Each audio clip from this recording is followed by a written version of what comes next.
இந்த 2 நாள் மட்டும் கொஞ்சம் பயங்கரமான வெயிலா இருக்குல்ல. வெயில் தாங்க முடியலன்னு நேத்து கொஞ்சம் கூலிங் கூட ஐஸ் வாட்டர் குடிச்சிட்டே நைட்டு செட் ஆகல. சரியான த்ரோட் பெயின், மூக்குலாம் முணுமுணுன்னு ரொம்ப கஷ்டமா போச்சு. தூங்க கூட முடியல. காலையில எந்திரிச்சு லைட்டா சுடு தண்ணி மட்டும் வச்சு குடிச்சிட்டு சாப்பிடவே தோணல. பசிக்குமே என்னவோன்றதுன்னு தோசை மட்டும் ஊற்றி சாப்பிட்டு வீடு ஃபுல்லாக வேலை கிடக்கு.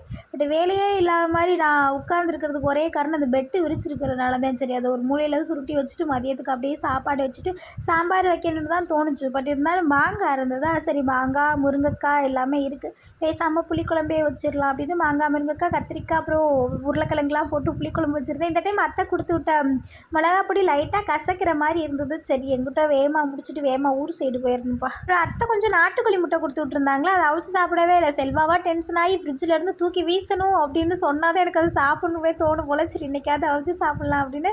நல்லா இருந்தது. புளிப்பு தான் கொஞ்சம் குழம்புல கூடின மாதிரி இருந்தது. பட் முட்டை நல்லா டேஸ்ட்டாக இருந்தது. இப்போலாம் பொரிச்ச முட்டையே பிடிக்க மாட்டேங்குது, ஒன்லி அவிச்ச முட்டை தான்.